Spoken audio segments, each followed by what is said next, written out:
This is Bootleg Avocado Presents Engineering New Age Beverage.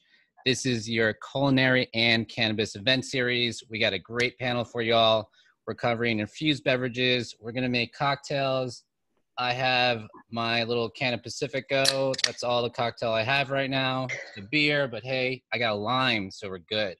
All right, so we're excited to bring you yet another event at the intersection of food, beverage, and cannabis in conjunction and partnership with Vertosa again. We love them, and hopefully we can do more events together. So a little bit about us, Bootleg Avocado. I come from National Food Space as a chef, now consulting for early stage food startups in the plant-based and sustainability space. With Bootleg Avocado Presents, the event series, we want to really help to lead collaboration, support, and global innovation in food, beverage, and cannabis. We believe in a culinary first approach to creating socially responsible and sustainable food concepts. We're excited to bring you yet another great panel. Again, thank you to Vertosa. We have some really big names and brands, not just in the cannabis space, but just in the beverage space, just in general. So this is a great event that we're about to kick off. Just a few housekeeping items. We're going to be doing a few poll questions. This is basically questions coming from our panelists, just to get a little bit more of a idea of your type of likes and dislikes and what you kind of think of certain things to help them out and gather a little bit of data. We're also going to be doing a Q&A session at the end, so you can actually start putting in your questions along the way. We'll try and cover as much as we can. We're going to be making cocktails. We're going to be making a lot of great things. So without further ado, Austin Stevenson, Chief Innovation Officer of Vertosa. Let me put you on. Hey, Austin, how are you? I'm great, Mario. Thanks for having me. Absolutely. So we're doing this again, which is great. I definitely enjoy the panel that you guys have definitely helped to really put together for us. One thing that we forgot to do the first time around that I want to make sure we're doing now is let's learn a little bit more about Vertosa. Where I come from, there's definitely a lot of, food entrepreneurs out there that are excited to get into not just the food and beverage space, but also the cannabis space. So number one, how do people really approach you? And also what kind of differentiate you from other type of innovation houses out there? And what's kind of the, I guess the building blocks, if you will, of Vertosa? Yeah. So again, thanks for having me. Super grateful to be a part of this panel and to host such an amazing collective of innovators with us here today. So myself, Austin Stevenson, I'm the Chief Innovation Officer at Vertosa, where we are leading with advanced infusion technologies. Really kind of what our secret sauce is that we use a very complex chemistry to make it really, really easy to turn oil into water. We all know the great benefits of the plant, but taking that plant and turning it to an ingredient that is homogeneous and stable in a beverage is very complicated. The food world kind of knows our technology very well as emulsions. So what we do, and my founder and partners have taken a complex chemistry and boiled it down into a technology that makes taking cannabis oils and turning them into emulsions very, very simple. The benefit of our technologies is primarily, creating experiences with hemp, CBD, and other cannabis type of products, and creating those new experiences that folks can feel. So what we do is we take something that's hard for the body to metabolize and break down and turn it into a product that's more bioavailable, that's faster acting, and ultimately creating experiences, cannabis experiences that are unique and different than what many people have experienced in the past. So no more smoking or inhaling your cannabis. Instead, you can drink it, you can eat it, and you can really feel that onset within 10 to 15 minutes. enabling users to create a more social, a more approachable, a more sessionable type of cannabis experience. I love that. It's a great parallel to for me coming from fine dining experience. You know, that whole dining experience. What does that dining experience look like? What does the beverage experience look like for y'all? And I think you guys have done such a great job in really balancing the flavors, balancing kind of the effect of the beverage, and really understanding what that whole experience really looks like. And I think you guys really format that really nicely and have that kind of structure to it. So I'm excited to jump in and kind of learn a little bit more about, you know, what Xander, Chris, and Teresa have kind of been up to, especially with the brands that you helped to really put together. Yeah, absolutely. I think that, you know, the experience in itself, we're only one component. You know, we're the active ingredient inside. You know, treat us as a platform that creates the building blocks to make it easy for product innovators like Teresa, Xander, and Chris to create a fully developed, you know, unique beverage experience. So we're the active, the CBD or the THC inside. We make it easy to create a flavor neutral ingredient so that Teresa, Xander, and Chris can create the flavor systems and the flavor experience around the product itself. So at Vertosa, we work directly with brands like Vita Coco, like Artet, like Caliva, to make it easy for them to not only create one product, but create a whole portfolio of different products. And that's exactly what we're going to showcase today, is some of those products that we have developed with our panelists. And so I think it would be great, Mario, if we kind of go down the line and, you know, kind of introduce each panelist, starting with, I think, Teresa at Vita Coco. Hello, everyone. Thank you very much for having me. So I'm Teresa. I'm the Director of Product Development at a common brand called Vita Coco. We also own a brand of energy drinks and water as well. And I had the privilege of working on our Vita Coco Infused with Austin and crew. And Austin hit the nail on the head that pretty much the reason we were able to get our product to market was because of the ease and technology that Vertosa was able to provide to us. Ultimately, we were able to focus on the product that we wanted to put to market and leverage Vertosa for all of the technical expertise that they had to provide when it comes to the hemp world, translating it into an emulsion. And then I got to focus on the coconut goodness that we were able to put into this can and then eventually get it to market.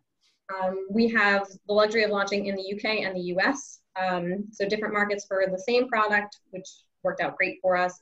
And we look to expand both of the platforms as well.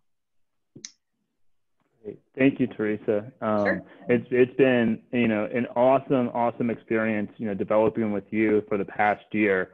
I think it's important to highlight that, you know, the SKUs specific, all very unique. Yes. You know, starting with the three that are in front of me, we have our ginger apple infused with 20 milligrams of broad spectrum hemp CBD. A cardamom lemon infused as well at 20 milligrams of hemp CBD. And my personal favorite, a cloved orange with 20 milligrams of hemp CBD. And so, and Teresa knows kind of my reason why I like the cloved orange, but it ultimately is a very sophisticated beverage that, you know, is like none other. And I think really hits, you know, so many different flavor attributes that makes it a really enjoyable, pleasurable, and, you know, shareable type of experience. Well put. Yeah, I love the choice of spices all throughout that whole line. So great job on that one. Thank you. And then we also have Xander Shepard, the founder of Artet, which is on this side, which is really focused on owning the bar cart. So it's right here on my bar. So Xander, I'd love for you to tell us a little bit more about the product that you created here in California on the THC side. Yeah.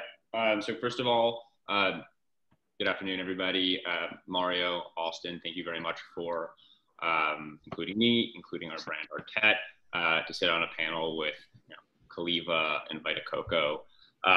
is something that we appreciate as sort of a newer brand in the world, being able to sort of look at all of the amazing innovation happening, not just from kind of newer players trying to come onto the scene, but some really well-established and really impressive brands and operators out there. So I'm excited to be a part of this conversation.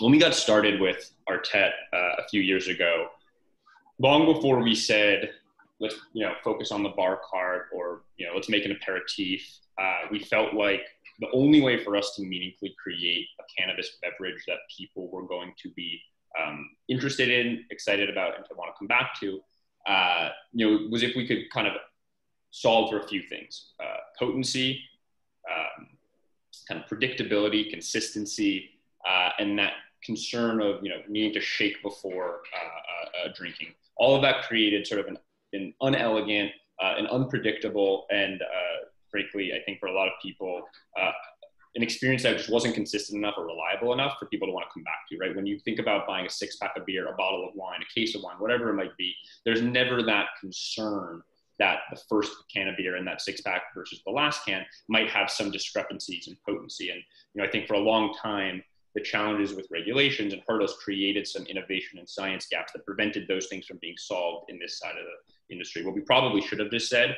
back then was, let's just wait a year or two before we meet Austin Stevenson and the Vertosa team, and then they'll help us solve it. But in all seriousness, the ability for us to focus, as you said, on the flavor profile, on the point of view of our product, on the ingredients we use, and not have to worry about the stability of an emulsion, which, we were able to sort of MacGyver in the early days, but really take it to a level that we felt was consistent with the kind of quality of brand we wanted to create, was sort of night and day once we started to work with the Vertosa team. So we're incredibly excited about what they have been able to provide for us in our first year of working together, both with kind of bringing a pre-existing product that we had already had and sort of integrating Vertosa into that in the form of our flagship product, Artet, but also the R&D and new products we've been able to kind of cook up together since then, which we're really excited to be launching this fall. So briefly, Artet is inspired by Italian and French style liqueurs. The point of view or purpose of it was really to sort of marry the idea of cocktail culture and cannabis culture together. That idea of rolling a joint and sharing it with friends is not that dissimilar from making a drink and giving it to somebody. It's hospitality, it's care. Mario, you were talking about fine dining. A lot of those same behaviors we think exist in kind of the behaviors and social elements of cannabis culture. And we became incredibly excited about a way to marry those two things together and figure out ways to bring cannabis into moments that have been traditionally owned and dominated by alcohol, but for which alcohol has no intrinsic ownership over. So for us, that took shape in the form of Artet, a really beautiful blend of botanicals, as I mentioned, inspired by Italian style liqueurs, a little bit bitter, a little bit spiced, a little floral, something that you can enjoy on the rocks or as the base of a mixed drink. And I know as we go through this, we'll be making some drinks, and I'm happy to talk about it more then. But like I said, just happy to be here. Thanks, Xander. Amazing. Should we, Austin, should we go into jumping in with Chris? Oh, yeah. And so Chris is, another one of my favorite partners in this entire journey. I think Chris has been with us near the his history, I'll let him go into, is something that I think is really unique and special to the cannabis industry.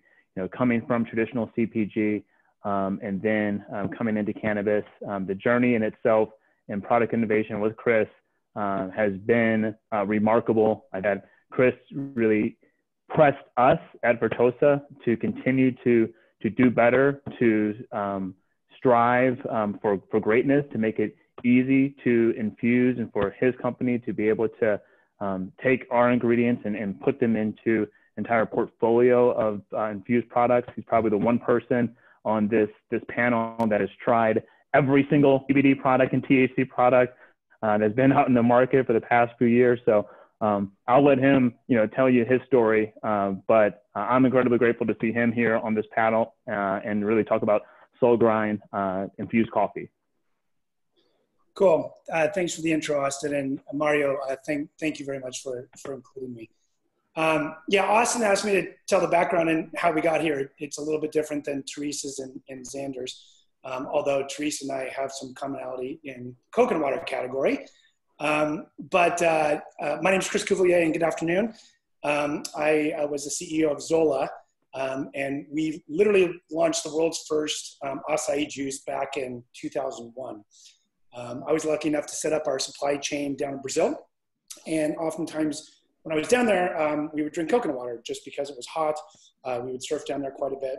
And, over the years, I saw the coconut water category really starting to take off, and a lot of the major players like Coke and Pepsi and DPSG with Vita Coco, started to get involved. And I had tasted coconuts from all over the world. I felt the coconuts coming out of Brazil were a little bit salty, realized that coconuts coming out of Thailand were very sweet. And in 2011, there had been some messaging around the acai category that was confusing, and we didn't believe that we could meet our growth goals staying in one category. So we updated the brand from Zola Brazilian Superfruits to Zola Fruits of the World. I set up a supply chain in Thailand, and we launched Zola Coconut Water nationally in 2012. Our strategy worked well.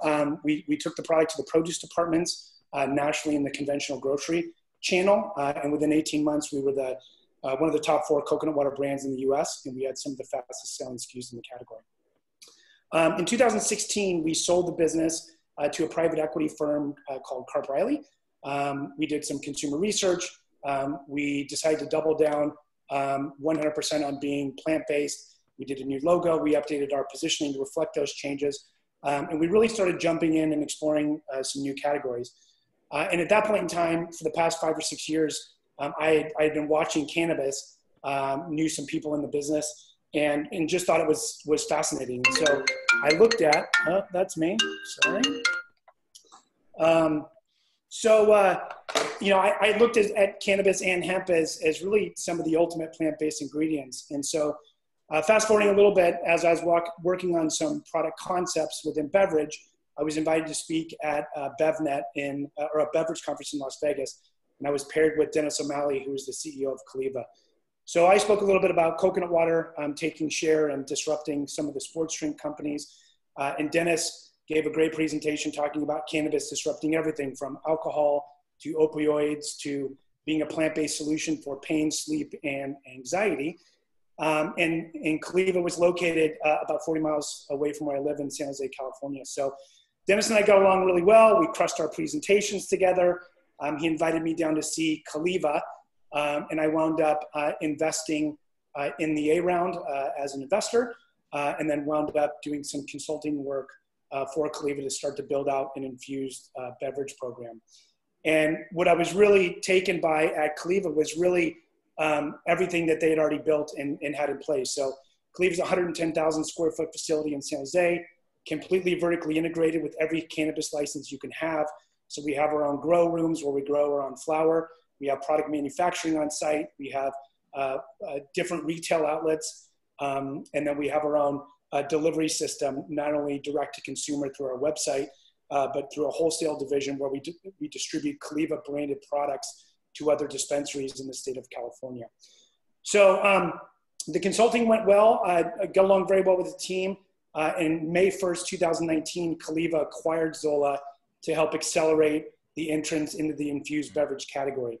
So I joined the exec team member, became the head of beverage, and our first beverage launch, as Austin mentioned, is a brand called Soul Grind. So it's the first unsweetened cold brew coffee that infuses 10 milligrams of broad spectrum CBD into organic cold brew. Austin and Vertosa were fantastic. As he mentioned, we were really involved in things like onset and offset and what was the right dosage. And I find it fascinating because, I heard you say, Teresa, I can't remember if it was you or Austin, but, Vita Coco was infusing 20 milligrams. And that's where we were starting out too, is should we infuse 20 or 25 milligrams in the beverage? And what we found is the caffeine activates the great emulsion system that Vertosa put together for us. And we actually found that with 100 milligrams of caffeine that Soul Grind delivers from the organic cold brew, that emulsion system works so well that just 10 milligrams of hemp CBD gave us a really nice feeling of calm energy, which is really what the brand is built on. So can't say enough about Vertosa. and their ability to work with us to dial in the formula and help us get the desired effect.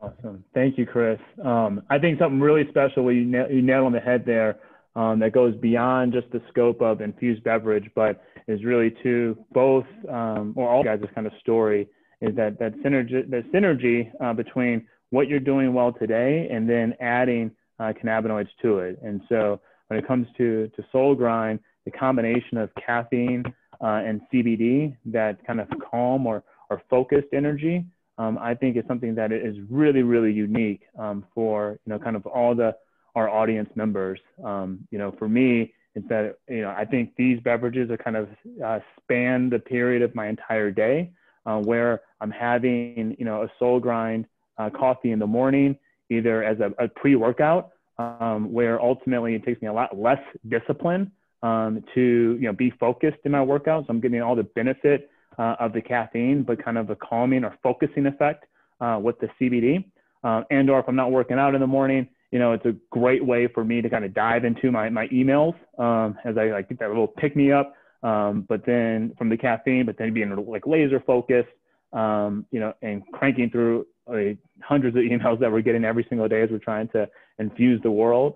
And then, later in the day, I'm post workout, grabbing one of Vita Coco infused beverages as kind of an afternoon kind of calming or relaxing as I'm kind of getting through the entire day, enjoying my favorite, kind of the cardamom lemon or the cloved orange to really kind of get me through the ending of the day. And then, when I go home and get to kind of sit down with my fiance and have friends over, making, a very sophisticated cocktail with our Tet and ending the evening with a little bit of HC. So, again, it's like, Mario, what we're doing here with all these different products is creating a cannabis experience that someone can enjoy from sun up to sundown. And I think that's what really makes the beverage application so unique and so, really addressable to kind of all the needs and different needs that people may have. So that's where I get excited. And, I love to kind of now dive into, what do you think? Either maybe the cocktail hour now or where do you want to go, Mario? Yeah, I think let's jump in the cocktail hour. One comment I do want to make. I love the just kind of the packaging itself of each of them, and again, it's like kind of the progression again of what people kind of expect throughout their day is kind of the Soul Grind, the taller type of can into kind of a more traditional, traditional sort of can that I'm kind of drinking now, and then kind of the more elaborate etiquette type of like cocktail that you can do with our Tet. So I definitely love the choices that y'all have really put together for your products. So, so let's jump into the cocktails. Who wants to go first, I guess? And also, one other thing, at the end, we're going to vote. So I know that you guys can't taste it at home, but we'll do a quick little voting at the end. So, so who should we start today? So Austin is making our cocktail for us because he's got the great setup. And okay. My wife drank my last ones this morning. So I think we have two mixologists, Xander and Austin. Okay, great. Got it. So Austin, it's all on you. So you got to make Chris look good and Teresa look good on this front. I got it. Well, I know Teresa's all set up with hers, but I'll kick off, just so I can get infused. With Soul Grind. So the great thing here is that, number one, Chris was mentioning direct to consumer. Like it's good for the audience to know that some of the challenges the hemp and cannabis industry face. It's access, getting access to consumers. We all know that, you may have some states that have legalized marijuana. You may have other states that have not. Hemp with the Farm Bill is permitted throughout the continental U.S. But there's a lot of stores that, are still on the fence about carrying products. So Caliva and Vita Coco alike on the hemp side had to go direct to consumer. So an awesome product that Caliva came up with Soul Grind is their mailer. So I go directly online. I buy this sample pack mailer, and I get this shipped to my door. It's in a few days, and I end up getting 3 different Soul Grind coffees: a black coffee, a Mexican chocolate, and a vanilla. And you get a nice little package, and then I'm able to share that with my friends, pop in the refrigerator, and have a bit of fun. For today, I have a little, kind of play on an East Coast favorite of mine, which I call Jazzed and Infused, where I'm taking the Caliva black coffee, and I am mixing it with a little bit of, what do I have, Grand Marnier, as well as a little cognac. And so I'm going to start off with a tall glass, because I have to get and stay infused. I'm going to get my mixer and add a little bit of ice. And then also, while you do that, Chris, can you just jump in and just kind of explain to us right now, you're kind of the veteran of the beverage industry, going from like coconut water now into infused beverages. For you, what's kind of changed the most of your perception of juice and the beverage industry beyond the last, 2 decades that you've kind of been in it? Yeah, I think the categories have changed, a lot. I think number one, specifically in juice, the whole industry has been very anti-sugar for a long time. So I think that the juice categories have really taken a big hit. I think over the past, 20 years from the time we started Zola, I think things continue to become more and more functional. So when acai came on the scene as a superfruit, the kind of the most innovative or functional beverage out there at that point was pomegranate juice, right? With the antioxidant play. If you look at it today, you've got things like kombucha and probiotics and beverages infused with different adaptogens. And people are able to dial in these formulas and make them incredibly functionally specific. And I think, you're also starting to see smaller brands, right? Whether that's a Life Aid or a Spindrift, that are able to come up and be small brands and listen to the consumer and be very nimble, and grab share from some of the largest beverage players in the world. And I think that's happening through innovation, branding, and really, as I mentioned, listening to the consumer. So I think it's, lower sugar, more product development capabilities. I think you're seeing a major trend towards clean label and plant-based in functionality. Yeah, I mean, what I found really interesting in what you said earlier is you guys are one of the first cannabis companies really acquiring a regular CPG. Is this a trend going forward? Like, what did that actually look like through, actually it happening? Sorry, one of the things I'm working on the house, someone said something to me. Did you say the trend of CBD? The trend of cannabis, of basically what you said earlier, your cannabis company beverage has acquired an additional, a non-cannabis CPG brand. Do you see that as a trend going forward? Do you see these kind of larger infused companies acquiring regular CPG products down the road?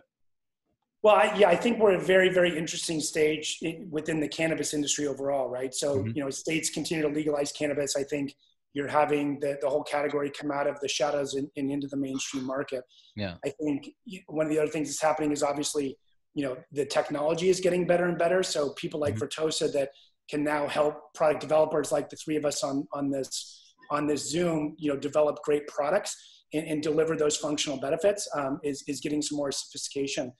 I think, even though 2019, there was a pause in investing within the category as some of the Canadian companies, missed their numbers and valuations dropped, we're starting to see a lot of investment start to come back into the categories. And so I think, Zola was the first mainstream CPG company that was bought by a cannabis company versus the other way around, right? Where Constellation Brands was investing billions of dollars in cannabis. Yep. So I think, we'll see over the next year is really CPG people continuing to jump on board with cannabis as they see the excitement within the category, some of the growth potentials within the category.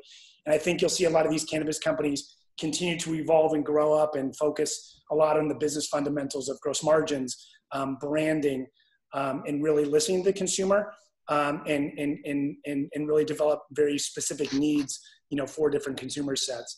And then last, I think, COVID has been actually very good for cannabis. People are stressed.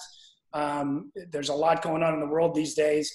Out here in California, there's the fires. And so I think, Xander's right on point with building an analog to alcohol with infused products, because, stress is at an all-time high. And so I think as anxiety and stress continues to grow, I think you'll continue to see the cannabis industry grow by leaps and bounds. So my prediction is in 2021, we're going to start seeing some more acquisitions within cannabis.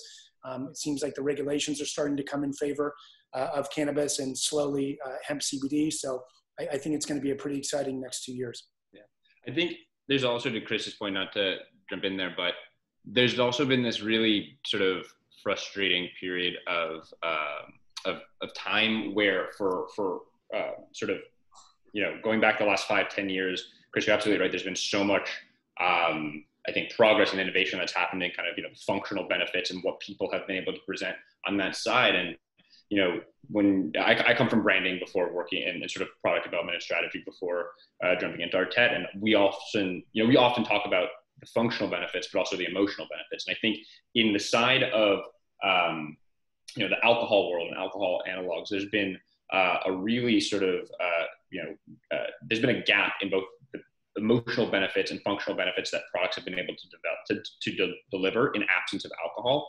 So when you talk to somebody and maybe they go to a party or something and they say, well, I'm not drinking today, or I don't drink at all, but there's such a steep cliff in terms of the offerings that people can provide you. They're like, oh, do you want a glass of water? Would you like a glass of milk? And, I think one of the things that's really exciting for us when we think about sort of that kind of day part, if you will, of providing, healthier but elegant alternatives to alcohol, is that through Vertosa, we're able to deliver a really controlled and predictable analog experience to sort of the, unwinding and sort of loosening up effects of alcohol, but in a way that doesn't kind of give all of the nasty side effects of both what people know happens with alcohol, hangovers, belligerence, just sort of corroding your liver, and also fight against a lot of the cultural misunderstandings of what people perceive cannabis to do when you eat an edible or a drinkable and kind of go off the rails. And I think as, we've been able to sort of provide more functional and emotional offerings in that sort of sector, I think you're completely correct that there are going to be, a lot more sort of brands and players and people from outside of cannabis starting to pay attention to the incredible amount of innovation and opportunity that exists to talk, today in an off-premise capacity, but as regulations evolve in an on-premise capacity, with probably the first time, talking about a different base ingredient as that kind of psychoactive effect that I don't think, people have really ever had the opportunity to do. And it's one of the things that makes us so excited about playing in the THC space in California today and keeping an eye towards all of the walls that are continuing to fall as we bring all of our brands and all of our offerings to larger audiences. But anyway, I know there's a drink that Austin's ready to pour and consume. So let me mute myself. Oh, it's all good, Xander and Chris. I think those are all great points to address. It's creating experiences, creating alternatives or complements to the beverages that folks are already consuming today. I think at our company, and Chris, Teresa, and Xander's all heard me say this, the foundation of our company starts with one book, and it's called The History of the World in 6 Glasses. And it really talks about how communities have always gathered around the watering hole since the dawn of time to share a beverage, whether it was literally the watering hole where folks are coming around and having water, or the development of coffee and caffeine in coffee shops around the same time of the Gutenberg printing press, when great philosophers were staying up late at night at cafes, enjoying caffeine and kind of, righting all the wrongs in the world and writing down philosophies. And then the advancement of mead wine and spirits, again, socialized in group settings. And there's a lot of stigma that historically has been around cannabis. But now with our technologies, we're able to create what we believe would be the seventh glass, which is the cannabis beverage.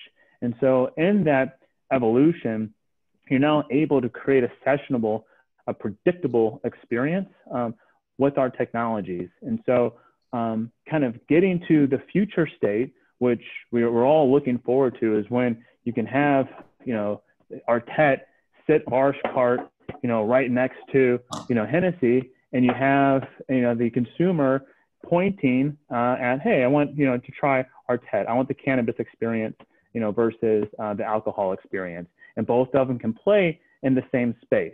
So kind of what I brought and created today was what I call a transitionary beverage.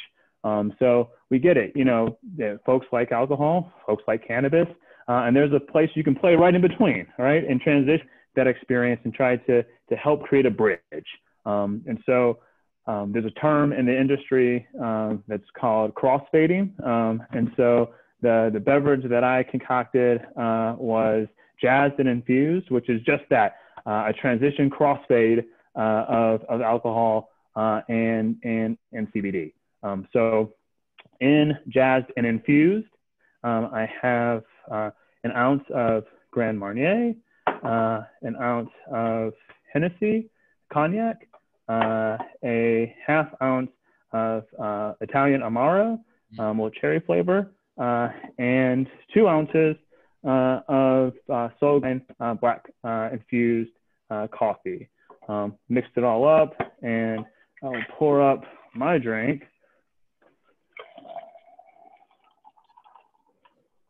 And I'll be the first to say, cheers to the group.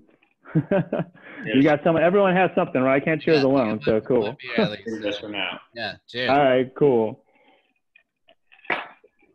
And so what I'm getting is a, wow, absolutely delicious. Actually, a little better than I planned for. Yeah, exactly. It's like, oh wow. It's okay. Yeah, man, that's pretty darn good. Hey, man, it's 5 o'clock somewhere, or 4:20 somewhere. Kind of a bit of both.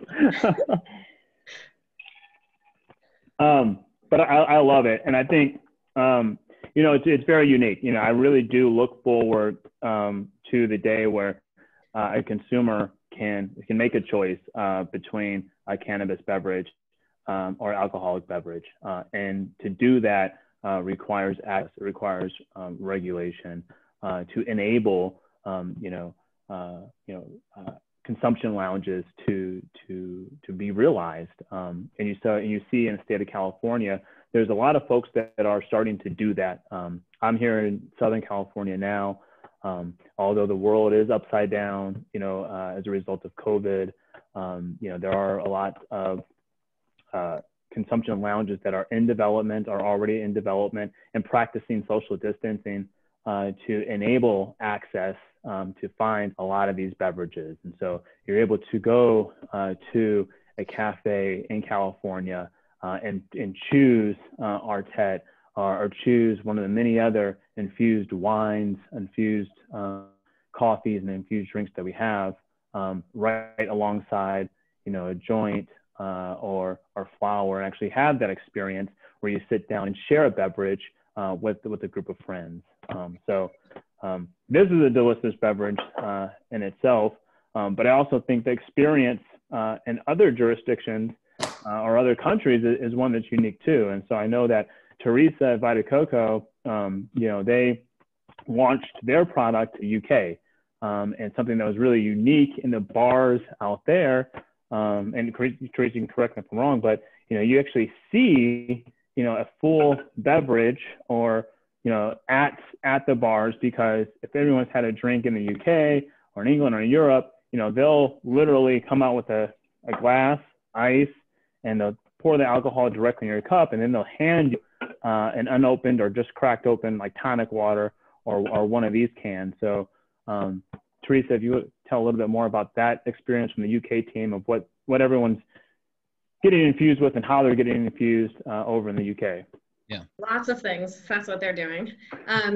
So Austin, you had mentioned like in the US, we're very big on e-commerce. That's the easiest way for us to get to market at this point and make sure we can get into the hands of our coconut water loving consumers. So we have the accessibility to do that, which we're very fortunate about. But actually in the UK, we're having a much better time, a little bit more enjoyable time if I do, getting our product out to market.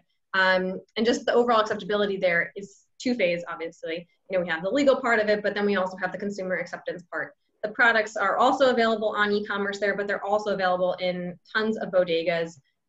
They're in, you know, health food channels, equivalents like our GNC type stores. And in the UK or in Europe, you know, the stores are obviously a lot smaller. The grocery stores are smaller, but they carry a very substantial quality of products and quantity of products.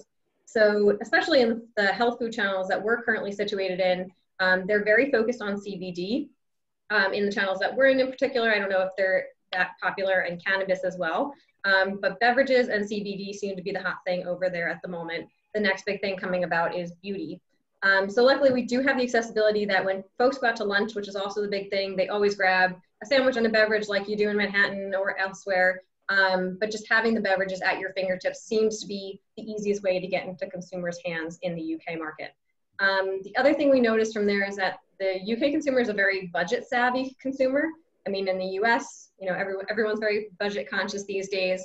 But in the US, you know, we tend to love like limited edition products or unique flavor profiles, and we're willing to spend a tiny bit more money occasionally to test out those products.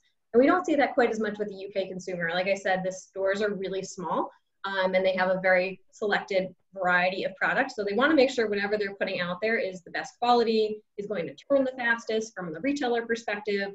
And CBD seems to be making that gateway. Like I said, we are in a decent amount of stores over there. So when we have our conventional Vita Coco, which, you know, has a lot of positive benefits from a hydration standpoint, next to our CBD product, the consumer obviously realizes the difference, but they're willing to pay that premium as well, which we're very, very fortunate for. And then, like I said, we're looking to get into, you know, health and beauty. Just like here, you know, they're diversifying, but I think their beverage set seems to be a little bit more advanced than ours does these days. And then, you know, Austin was talking about how we kind of have some funky flavor profiles going on. We kind of formulated to be the weird and the normal. You know, you see, you know, obviously we formulate beverages over at Vita Coco. We formulate a bunch of other things too. And we're really, you know, mass market consumer. We're in most retail consumers. We're on e-commerce. But people are picking this up as a comfort beverage. It's a juice type product. But for this one, we were kind of going a little bit outside of our normal comfort. You know, we're not quite as creative. We're on the full extreme.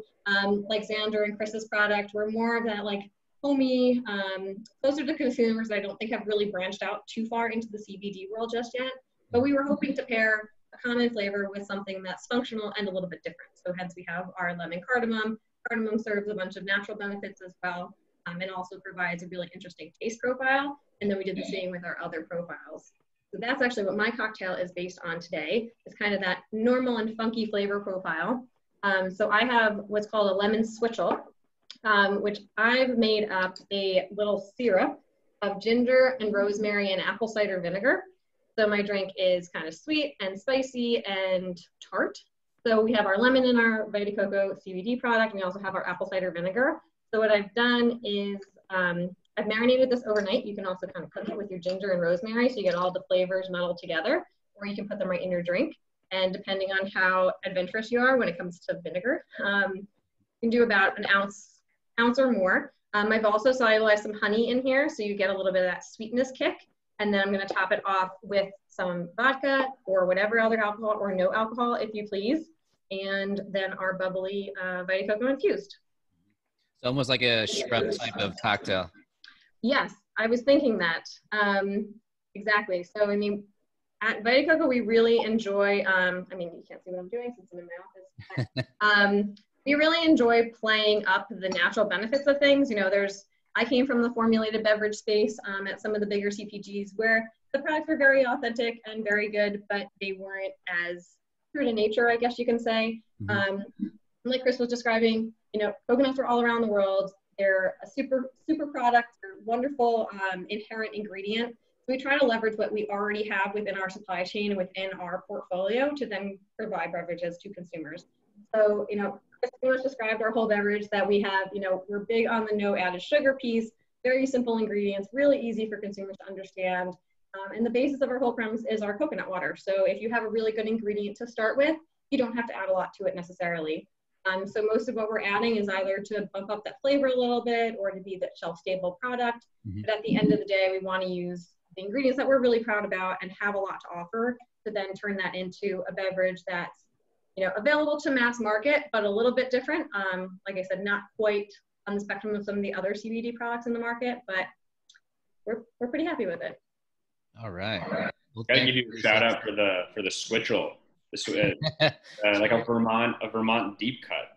It's, yeah. Switchel was it's drank by farmers in Vermont to keep them quenched and sort of like give them like a big dose of nutrients while they're out in the hot Vermont sun farming. So it's a little story for the cocktail. That sounds lovely. So far so good. And I put some fresh rosemary in it too, so you have really nice volatiles. Awesome. Is that rosemary from your garden, Teresa? It is. I love it. So I have the morning beverage. Austin has the dessert type beverage, it sounds like. Definitely dessert beverage over here for sure. But Teresa is probably one of the most innovative, product developers that I have pleasure of working with, and probably the one that just gets stuff done. And she wants it, and she comes out with an idea. She knows how to execute upon it. And our story, starting with, I guess it started over a year ago with the Infused line. I remember the first call I had with her, and it was, I want these flavors. These are the specs. These are the requirements. Can you make it happen? Yes or no? I was like, all right, I got someone that gets things done. Exactly. And then has great products coming up too. I think, I get really excited for some of the new flavors and new products and the beauty side that Teresa is helping to innovate with. So it's awesome to be able to just have that product and see that product just come to fruition right before our eyes. So absolutely. I thank you. All right, who we have up next? We got Xander waiting on the sideline, ready to really show off the true, new infused experience with, again, I think it needs to be noted that some of the innovation is not only inside the product, the beverage itself, but it also goes in the whole consumer experience.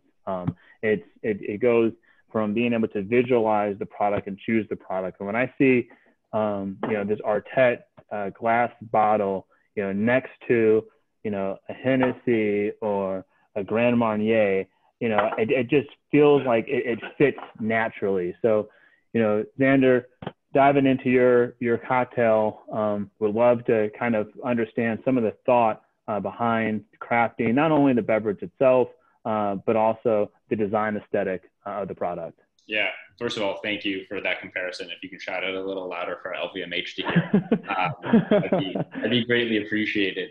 But no, you're absolutely right. When we got started with Artet, we really wanted, we talked about cannabinoids for the bar cart, a cannabis product that could sit proudly on that bar cart. The same way when people buy alcohol, they buy for the flavor, but they also buy for the aesthetic. They buy for what it says about them, that sort of badge moment, with the shape of a bottle or the shape of the cap, whatever it might be. And we felt like what an interesting opportunity to create a product that people could get behind and proudly celebrate sort of in their home on the dinner table and say, look, I found a cannabis product, a THC product that I stand behind.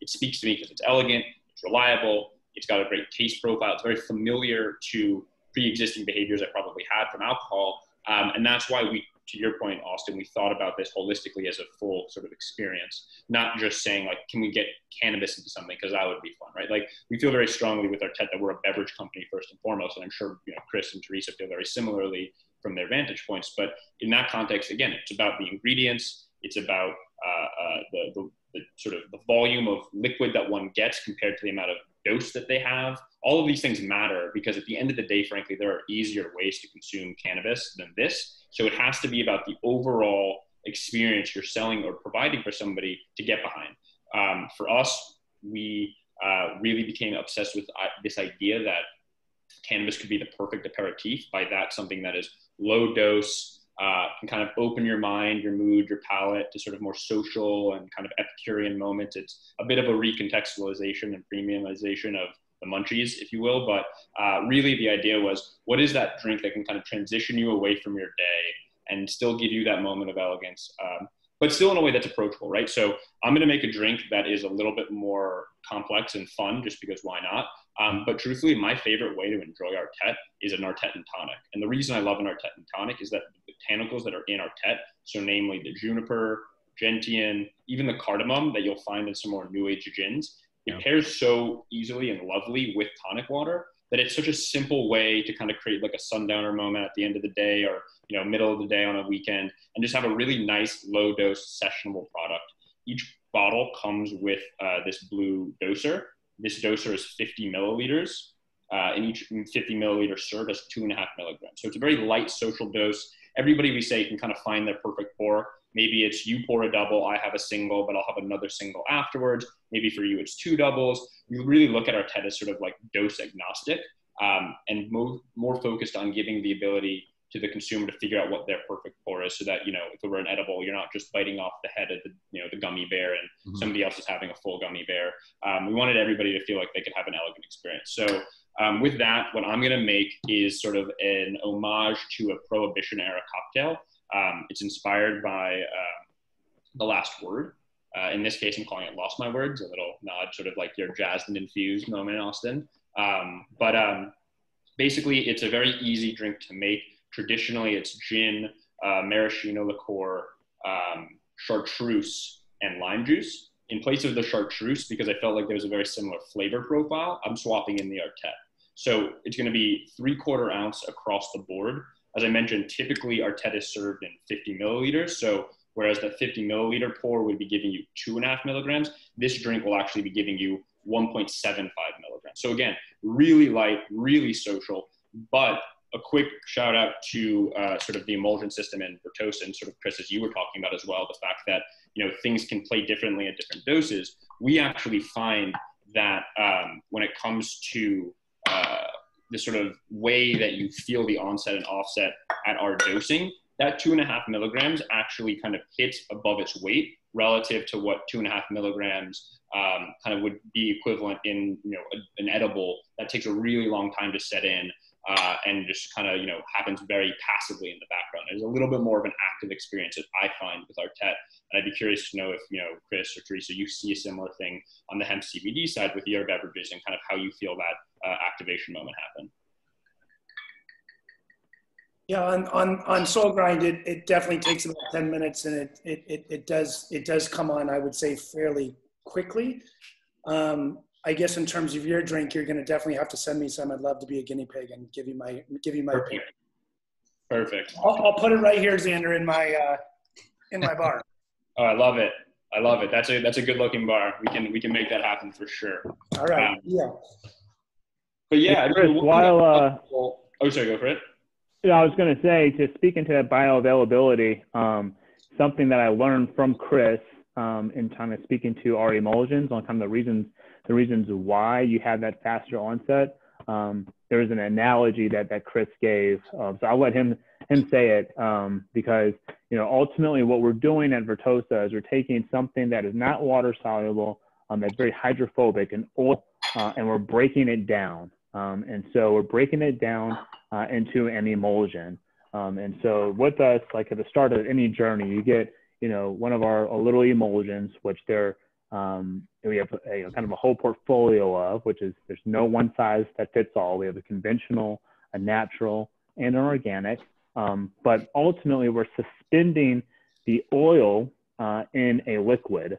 And Chris likens it to a beach ball and a chain link fence. So I'll let him give you his analogy because I use it all the time. It's only because he created it. Yeah. So the analogy, and someone told me this, and our VP of sales is on this call watching, so he's going to be laughing on this. So as we're talking about the emulsion system, if you picture your cell as a chain link fence, and if a normal size molecule is like a golf ball and you throw that against a chain link fence, some will make it through and some will not. But the emulsion technology takes that golf ball size molecule, breaks it down into a handful of BBs.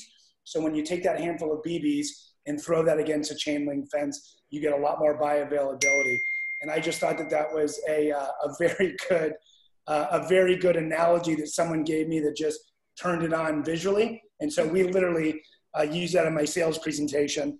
And Matt Ippolito, who's on this call, just texted me and said he's laughing out loud right now. Thank you for that, Chris. Yeah, it's and we're taking, at Vertosa, we're taking that next step to help our partner at Caliva, at Vita Coco, at Artet, to help quantify, what that bioavailability looks like. So at Vertosa, we lead with science first. We very much believe that data drives results. Earlier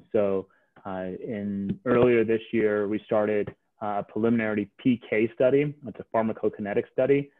We have a group of participants take one of our emulsions just in water and sit at an FDA and DEA certified laboratory and get their blood drawn at different intervals through an IRB approved study. So we're really measuring and quantifying how fast the cannabinoids are being absorbed into the blood, which means how fast you can actually experience the product in itself. And it's that sort of data that helps to measure the efficacy of the product that we in turn are able to share with the excellent brands and product makers that you see on this panel, so they can help educate the consumer on what a 2.5 milligram experience of THC would be, or what a 10 milligram or 2 milligram experience of hemp CBD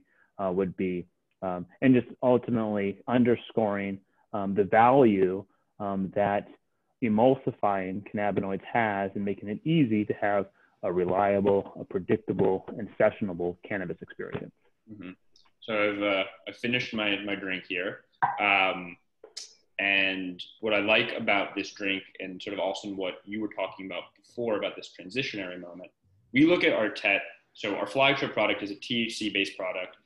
We believe in cannabinoids for the bar cart. So when we think about the future of how we continue to expand, it's all through the prism of creating products and offerings for consumers to basically figure out what drink makes sense for them in the right moment. So whether that's a THC-based product or a non-THC-based product, we believe that there's a lot of opportunity to provide sort of basically to open the aperture for consumers to kind of figure out the products that make sense. So what I love about this drink is that it isn't sort of an indictment of alcohol. What it's saying is, here's a way to have a really lovely cocktail, a really well-made drink, but to lower the proof a little bit, to lower that impact that you're going to get from, had we used the chartreuse, which is a very high proof product. It's bringing that proof down in this drink itself, whether I choose to, go the route of just having an Artet-based drink with tonic, that's a non-alcoholic product, whether I want to work with some like non-alcoholic spirits. Basically, we're just creating so many permutations and ways for somebody to figure out for them what a well-made drink means. And that's what we get really excited about with Artet. So this drink is probably I'd categorize it in the low alc world of cocktails at the moment. You get a lot of the sort of warming spices that exist in Artet, so the ginger, the cardamom, the allspice. When I taste it, I'm going to get a lot of that grapefruit that we have as well. And I expect as well to get a lot of that astringency playing well with the gin from the juniper and the gentian that's both in the gin and also in Artet. So cheers. Cheers. Cheers, Xander. I'm also thinking we're going to need to make some, what was it, orange clove? Teresa? Oh, orange. Yeah, that sounds like a very lovely little spritz moment with Artet. A little THC, a little CBD. I think that sounds delightful. I agree. One thing to add, that if someone's a beverage entrepreneur on this Zoom call, that one common theme you're hearing is, Teresa and Xander are talking about making a great drink and then infusing it. And I think that's one of the major ways that the infused industry is already starting to change. Is a lot of the early entrants in the category or sugar laden preservatives, a lot of colors, dyes, just not quality ingredients. But when you hear someone like Xander or Teresa talk eloquently about their brand and about the product and about the flavor notes and the complexities in there, that is critical. And that's something that was the approach we took at Caliva as well, was let's go make great drinks in great categories that are growing, that we think pair up with cannabis or hemp CBD, and then infuse it. And I think it has to happen in that order. And someone like Austin can certainly help with the infusing side and how the infusion, plays from a flavor standpoint with whatever beverage you're making. Yeah, we're hitting the top of the hour. I just want to cover a few questions from the audience real quick. In regards to intellectual property space, is it common or even possible to present ideas to companies and work with them, or is this more of an independent entrepreneurial space as far as making these products? Who wants to take that? I think Chris, that'd probably be really good for you because you ended up getting your Zola company acquired by Caliva, and kind of walk us through that process. Yeah, we get hit a lot with, hey, I've got this idea for a great drink, and it's really hard to engage someone on something like that just because of IP and intellectual property. You can't disclose to someone what you're necessarily working on, and they may have an idea. So, if you've got an idea, I think finding someone that you can partner with on it would be important. But I think it's important to have a good NDA in place and somehow try to make sure that the company that you're talking to is not already working on that. But yeah, I would just be careful on that from an NDA standpoint and just make sure you're protected. Mm-hmm. Okay, let's roll into the next one. What's your approach on marketing products, legal and otherwise? Marketing. Okay, so what's more context on the question? What is the approach? What is the approach to marketing products, legal or otherwise? I guess marketing these products, what's kind of on the legal end people need to consider, and other things that when kind of launching this sort of beverage? Well, I'm happy to talk a little bit about it from our perspective. We definitely have a unique situation relative to the current platform that Caliva's built for themselves, and certainly that Vita Coco has. Being a THC-based product, there are certain limitations that exist out the gate, which you definitely need to be very aware of and sort of eyes wide open on, as far as timelines of kind of where the opportunity is today versus where we expect it to be later this coming year or 2 years, et cetera. There are certainly things that people need to be mindful of when it comes to sort of digital advertising and things. But what we have found with regards to kind of the sort of inverse side of that is the ability to create these intimate off-premise moments, to create like very legitimate engagement with consumers by not just relying on programmatic advertising or just trying to kind of spray the market and hope that somebody lands, has actually created a more stable and energized consumer base that can then help evangelize our product and what we're offering to their friends, right? When you get a recommendation either from somebody in the industry who works at a store and says, I've tried this thing, I love it, this is how I like it, mm-hmm. or a friend who says, I'm gonna bring this over to your house, or you've got to try this, that sort of recommendation is so powerful that we've been able to actually use the guardrails established within the kind of terms and services that Facebook or Instagram or whatever kind of prevents us from doing, and actually ask ourselves, when we're talking about it from a marketing standpoint, when we're presenting our TED in the world, are we creating stuff that is memorable, that is shareable, that is meaningful, that somebody's going to remember? And if the answer is no, then we probably shouldn't be doing it. And if the answer is yes, obviously the question is a little bit like, how can we scale it? How can we learn from it? How can we make it more efficient and optimal? But at the same time, recognizing that, being able to ingrain ourselves and our product with the bartender and mixology community in California, getting them working with it, playing with it, talking about it, that has been such a winning strategy for us, because they all have their own platforms, they have their own Instagram accounts, they have their own newsletters, they have their own sort of points of view, and to get them working and socializing our tech into sort of the world is something that we would never be able to do on our own, or sort of try to make up for with programmatic ad spending. So at least on the THC side, we have invested heavily in how we can meet consumers where they are, whether that's off premise in their homes through parties or events and things of that nature. Okay, let's jump into another one. Where do you get flavors to create a product if you want to make a product from ground zero? Anyone can I think Teresa's best for that one. Yeah, there you go, Teresa. If you're within the industry, there's plenty of resources, but if you're not, I think your easiest resource is your kitchen, to be perfectly honest. I mean, I find with every company I go to, we get our products are being made more and more natural and more closer to the kitchen. You know, I can replicate what we're making at home. And I think that's the easiest way to execute your principal idea. If you're going to scale that up, I mean, there's plenty of flavor houses on a very small scale that can help you blend that culinary attribute with, you know, the commercial scale flavor production. But I think resources now are just so available to folks. You know, the culinary world has grown tremendously and is very accessible to consumers, that I think working on that culinary side first before you get to the commercial side is a really easy approach. All right. So I think we've ran out of time, but I want to give everyone, you know, their own time to basically tell us what's really next for your brand, and basically what are the sorts of things people can kind of expect down the road. Is it more intricacies of cannabinoid introduction? You know, what's kind of the future hold for each of y'all's brands? Sure. And also your final remarks too, as well, whatever you want to kind of leave everyone with as well. Sure. So as I mentioned, you know, Vita Coco plays more on the CPG side versus, but we are quite entrepreneurial. So I think, you know, CBD is still in our interest. It's still in our blood. We're looking to grow our portfolio in the UK at the current moment. But I think down at our core, Vita Coco is just better for you beverages. And we're constantly looking at what that new product is going to look like to benefit the consumer overall, whether that becomes a functional ingredient or add CBD to it. I think we're open to all the different options, but at the core, you know, we want to leverage our current ingredients and find other natural ingredients that pair really well in this synergy.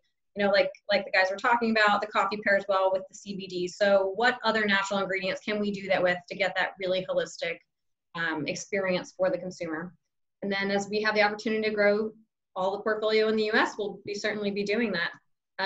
But it was wonderful to be on. I love all the synergy that's between the three brands, and we hadn't even met before, and it's just nice to see that there's a lot going on in the industry. We all have very similar mindsets with where we're taking our brands.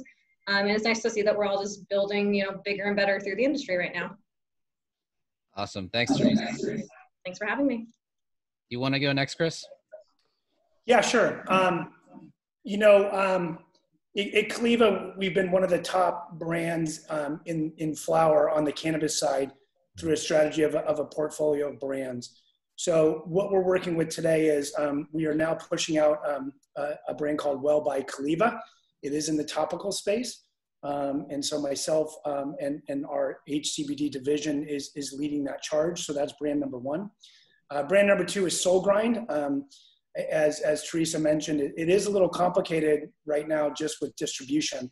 You know, Vita Coco has amazing distribution across the US. Zola has, even though it's much more limited, you know, we're in some major retailers, and we're all chomping at the bit for the FDA to give guidance for food and beverage so we can launch those brands. So you will see us start to put more effort into our online efforts. For example, Well by Caliva and Soul Grind are all sold on what we just launched recently, which is calivacbd.com. And today we're selling some, we call them first party products, which are our own brands. And today we're also selling some third party products.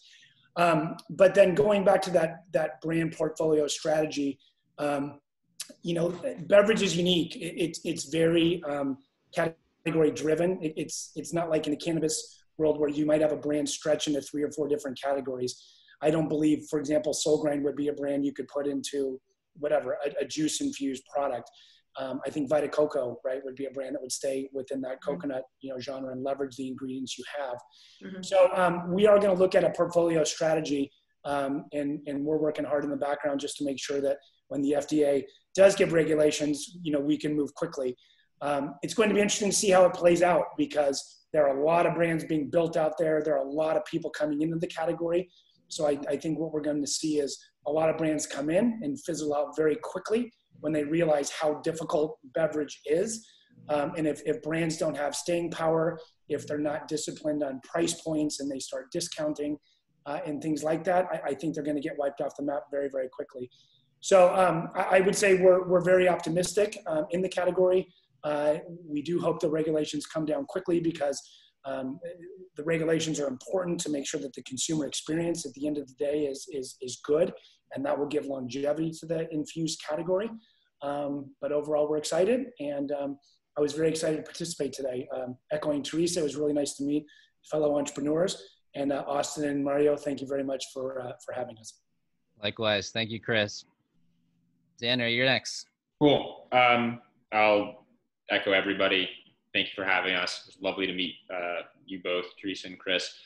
For us, we are absolutely going to continue to expand the number of cannabinoids that we work with and how that sort of defines the products we have, and sort of the source of those cannabinoids in an attempt to, get additional addressable market and just create, as Austin talked about earlier, break down some of the access challenges that we know stand in the way of a product that people don't know that they want, but once they have it, the light bulb goes off in their head.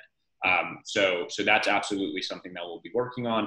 And then we'll be also working on some new formats with regards to the THC California market in terms of very much focused around still the idea of cocktail culture, cannabis culture combining, but thinking about what it means to not just have sort of 4 different bottles of stuff at home where you make a cocktail for yourself, but really about how can we bring cannabis cocktails to the market in more of a single serve capacity. So we've been working with Vertosa on that, and are really excited to be launching those soon. So that will probably be the most notable and soonest thing that will expand beyond where we are today. So we'll have our cannabis product for the bar cart, and we'll have our grab and go RTDs, because I don't think you can be an alcohol or beverage company today and not thinking about what your RTD strategy is. But we feel strongly that there's a really great opportunity for our brand to continue to expand, to create lower sort of threshold purchase moments for people to understand our flavor profiles, our brand ethos in a more sort of grab and go capacity. Awesome. Thank you, Xander. Austin, thank you very much for putting this together, helping us kind of dive into the infused beverage space. Again, what does Vertosa have in store for the next year and everything else? Yeah, number one, thank you all for joining this panel. It's been a pleasure to be able to kind of highlight all of your brand's successes over this entire journey. And then a special thank you to Mario for allowing us to utilize your platform to really, evangelize infused products. For Vertosa, we have the unique opportunity of being the B2B provider. You'll only see our brand in the background, or literally the back of the label, like on our TED, infused by Vertosa, right by the ingredients panel. And the reason for that is because we're laser focused on being the best delivery mechanism for cannabinoids. We started, and as Chris and Teresa had highlighted, as one of the most challenging categories, and that's beverage. So we cut our teeth in the most challenging category, and it's beverage. But we've been focused on working with different technologies to develop emulsion systems and other delivery mechanisms so that we can really extend kind of horizontally and deep into entire portfolio of different infused products. So not only do we have emulsions for beverages, but we've been able to develop emulsions for gummies.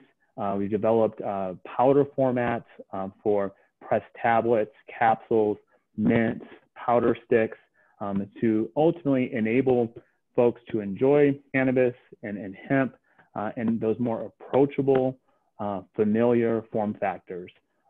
So as you see and get to enjoy all the amazing products like Caliva Soul Grind, like Vita Coco Fuse, like Artet, really look for Infused by Vertosa on that back panel, because that's going to provide you the assurance of a reliable, consistent, and a predictable cannabis experience. And that's what we're driving for. And I think that, we start with CBD, hemp CBD, we start with THC, and what's next on the horizon is all the other myriad of cannabinoids that are out there. So there's products on the market right now that you can get with CBN for its functionality to sleep. There's applications of THCV that we have to kind of provide more cleaner energy. There's products on the market that we're infusing with Delta-8 THC to, again, kind of promote a more euphoric experience.